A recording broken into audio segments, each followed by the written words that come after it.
Okay. Hi everyone. You must be on the walls. Sit properly. Nice in front. You know, begin. Good day, future leaders. Good day, our dearest panelists. We are Group 7 from 11 Meta, and today we will present about the tuba coconut wine from Northern Mindanao.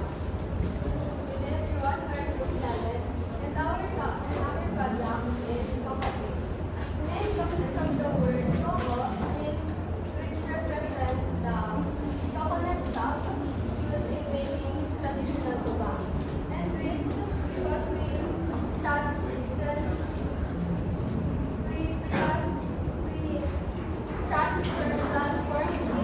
into something sweeter, flavored and processed in a way that keeps the alcohol level low during the early stage of fermentation. Our goal is to modernize cultural tradition by creating drink inspired by tobacco. That created healthier, safer, and more enjoyable for every occasion or gathering. Common twist gives cultural roots of tobacco and when offering the version of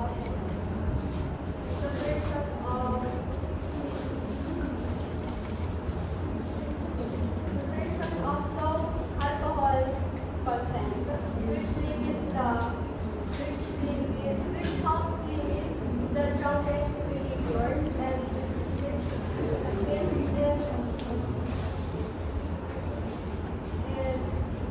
make it safer to consume. We chose this product because we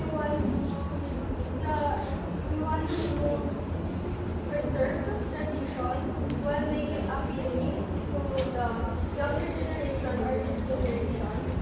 Throughout our study, we focused on the process of producing tuba, how fermentation affects alcohol level, and how we can make it through flavors,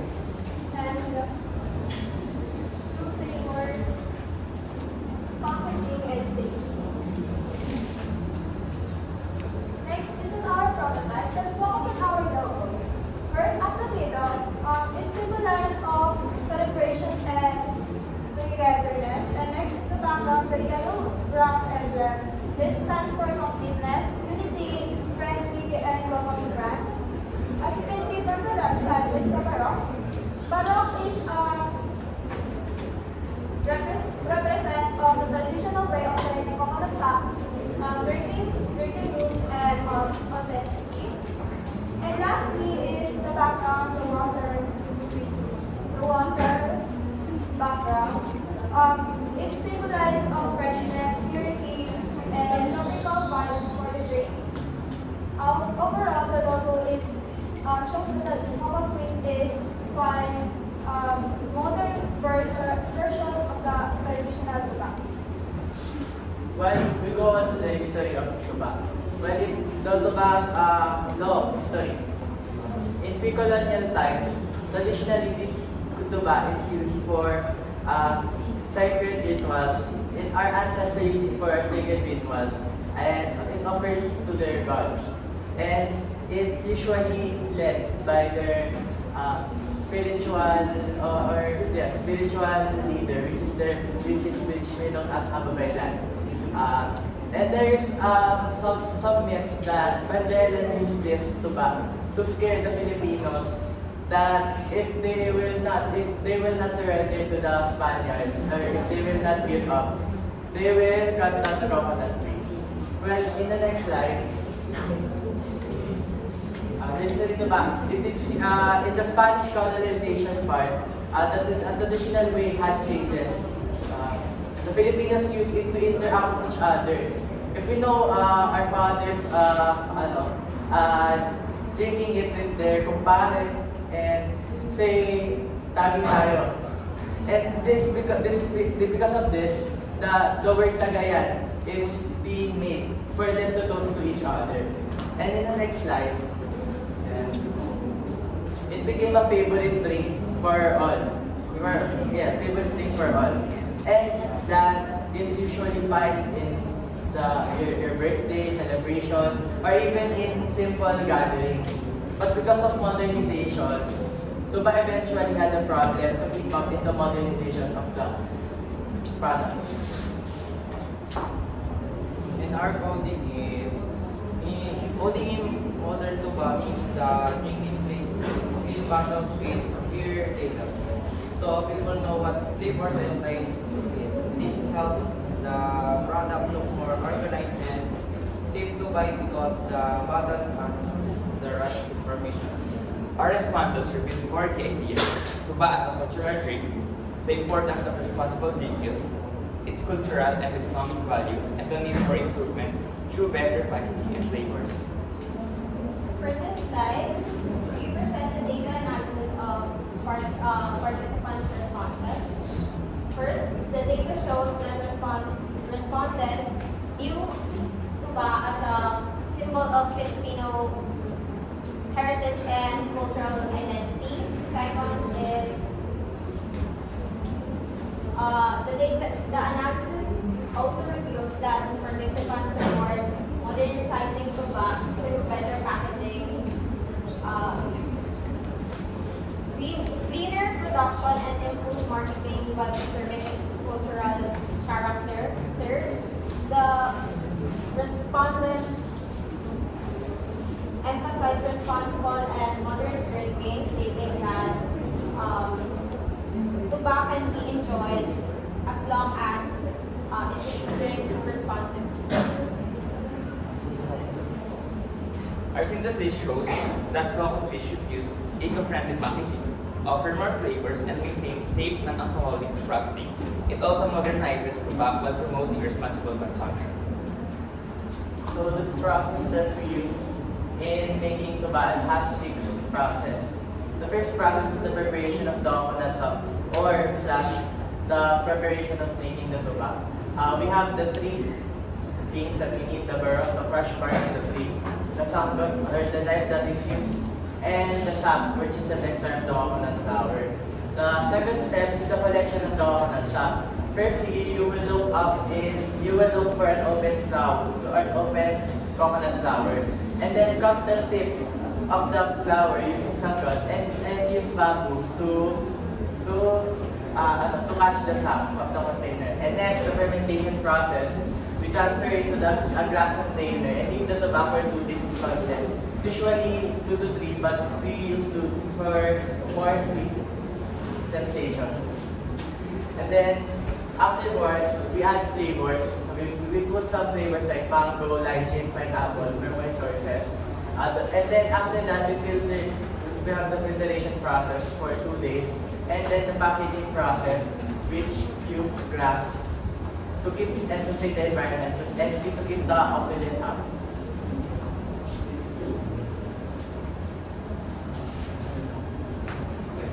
Modern tuba has better packaging because it displays in bottles that look neat and safe to hold. The new packaging also helps people see the color and types of drink clearly, making it look more organized and easier to use in stores.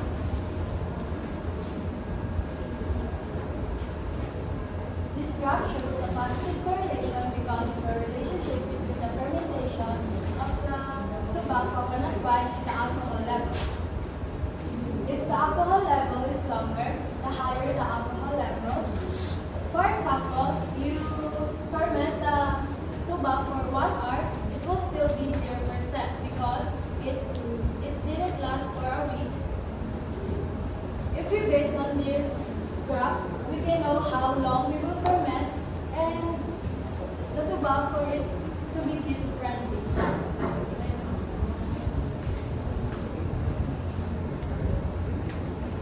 This is our reference. Thank you for listening.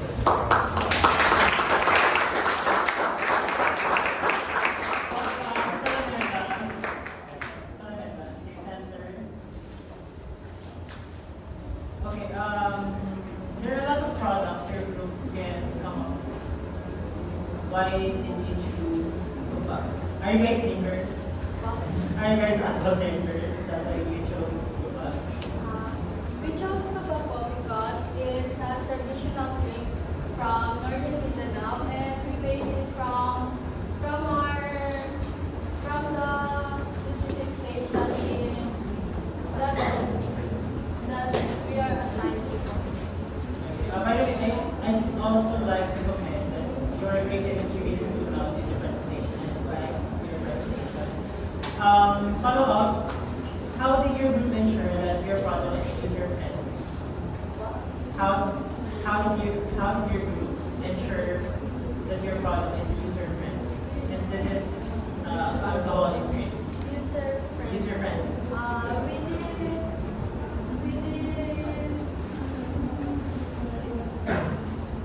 Yes. We ensure that it's user-friendly po by knowing how long we will ferment the tuba so that the alcohol level will be user-friendly, like 0 to 3% alcohol level, for example. Okay, Salas. Who were your target respondents or audience and why did you choose? Actually, I choose the whole Philippines because I respond. Sorry, can you repeat the question? Who were your target respondents for this product and why did you choose them? Our target respondents are the Filipino people because tuba is a traditional drink, and because of modernization, tuba didn't keep up to the modernization.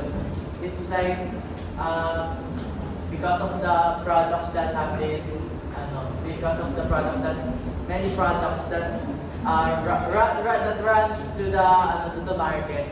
I mean, tuba is on the last.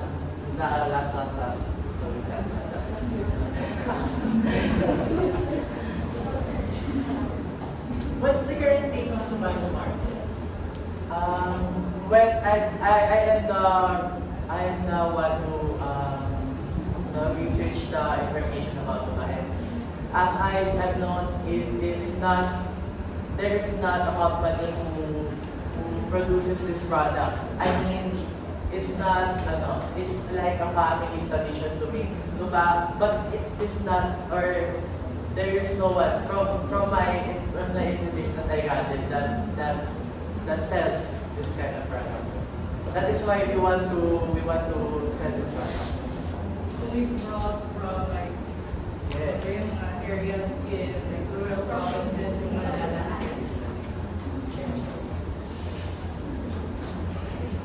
So another question, since you said that you will be adding flavors like mangoes, lychee, and pineapple for more choices, wouldn't that change, like for example, the general taste of the product?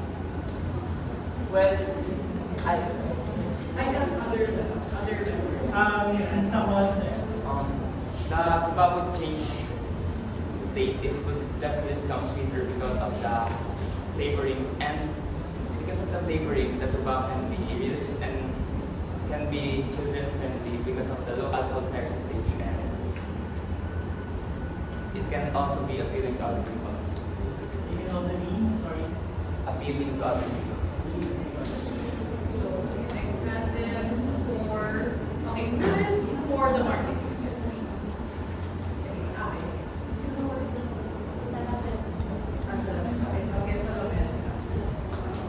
Is there any other marketing or any other? Okay. So since you said that you want to make it user, or let's say kid friendly, what about the stigma of since it's tuba and everyone knows that it's alcoholic, then how can you market that? So we can say that it's still children can drink this because again, people are gonna ask questions. Even though you advertise that yes, kids can drink this, there are parents, let's say older generations, who are gonna ask questions. So how can you advertise it in a way that those worries are not, for example, at the top? We can advertise it po by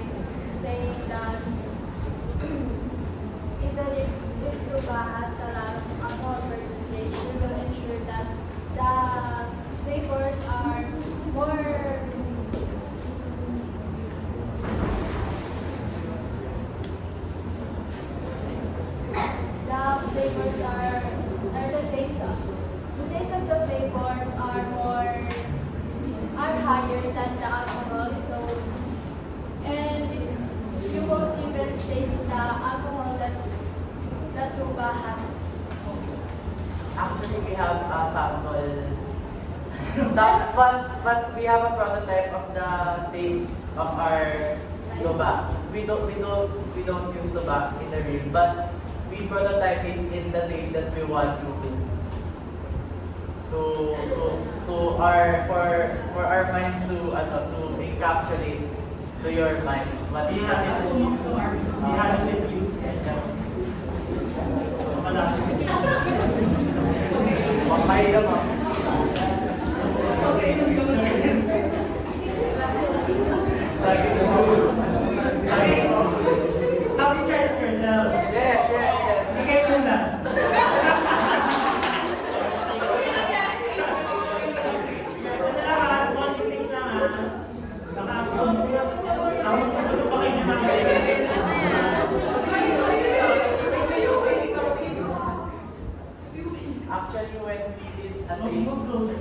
Actually, when we did a taste test, or they did a taste I test, think I'm ready. it's like it tastes like from home.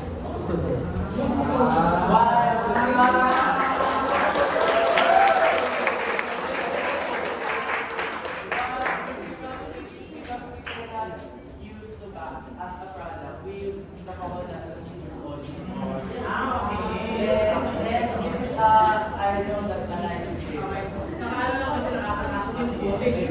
Disclaimer sa video, no alcohol. Thank you, alcohol. Thank you. Pinabili ko ba?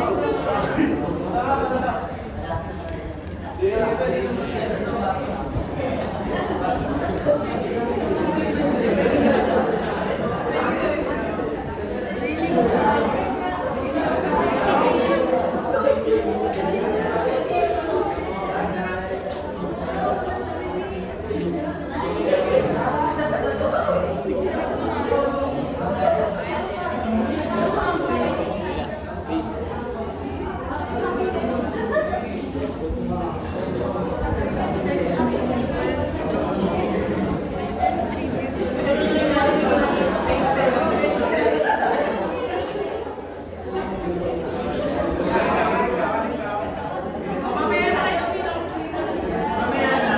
Mamaya na kayo mag-taste test. Pero, actually, sarap siya. Tama mo, bumubuka. Pero may amoy na ito. Pero may amoy siya.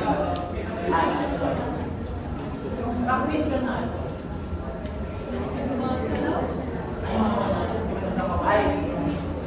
I think because of the pattern. Ay, yung buhok.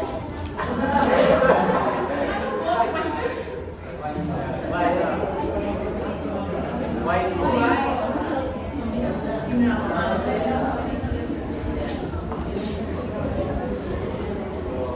Can you proceed now to the questions? Okay, Tuba has a strong, Tuba has a strong cultural and traditional significance, right? And Salas, one of your roommates, mentioned that you will modernize it for it to still like keep up to the market. Now, my question is, how do you ensure that Coca Twist respects its heritage while modernizing it? Can you expound? Okay. Since you mentioned that you will modernize it to keep up with the market, okay.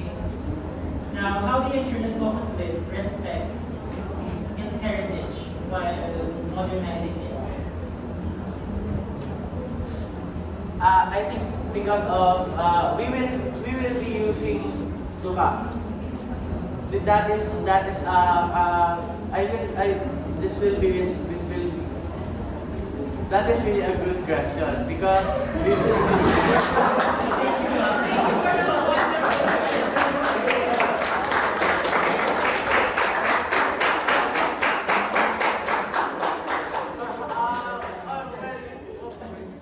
my mind goes in the question, but well, really, that is a good question because our tobacco, we will be putting some flavors, and I mean your perspective is that it cannot, it can Like, will other ingredients overshadow the main ingredient in Tuba?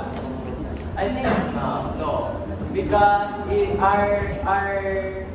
our goal is to present to the Philippines to be a tradition, not only the past tradition that is in the making. We need our purpose is to encapsulate the Filipino people to use or para po malaman ng mga Pilipino na yung tradisyon natin importante din sa atin.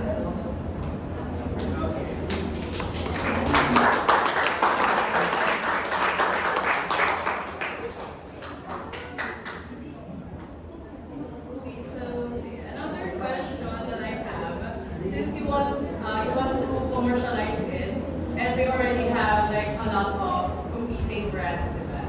So would you do the same, like for example,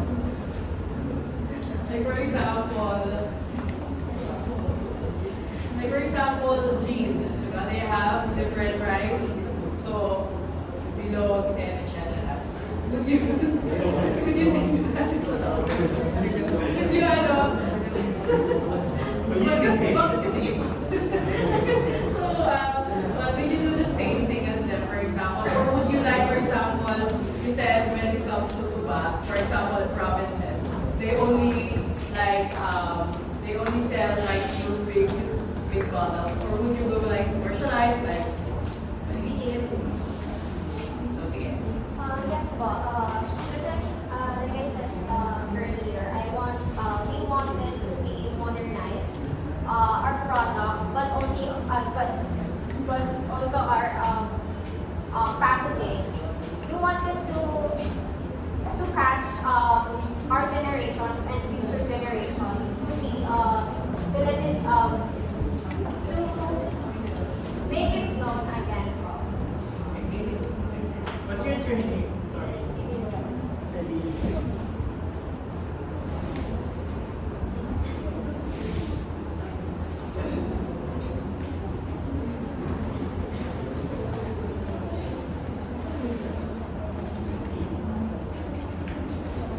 Season.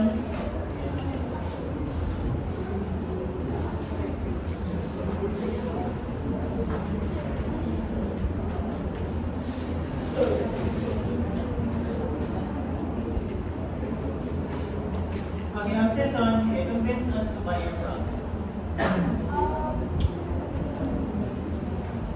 Okay, let's say we're passing by the road and then you got your attention. How would you convince us to buy your product? Ay, dapat nito ang tao. Ready mo ka para Kasi ito, okay, nalang si Salas to customer. Okay, driving. Excuse me, we are first time with the drive. Ayan na, may ikot na naman. Hi! Hello. We would like try our coffees, diba? What's the one?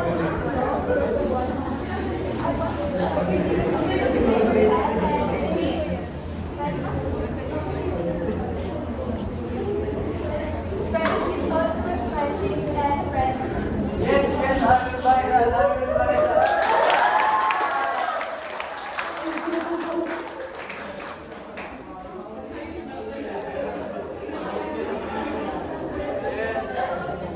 So you will shop alone, or would you stop in the middle of the road? I will stop it.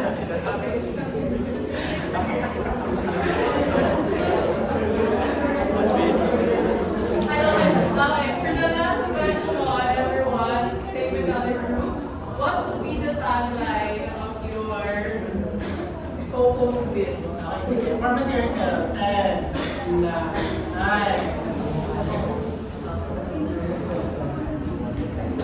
6, 5, 4, 3, 2, 1. 1, 2, 3, go. Local, cultural, modernized coffees.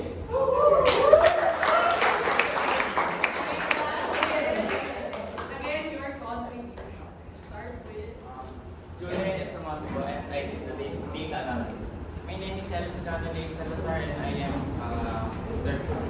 I am the simulation challenge. I am the infotech. I am Hannah May Salamela. I am the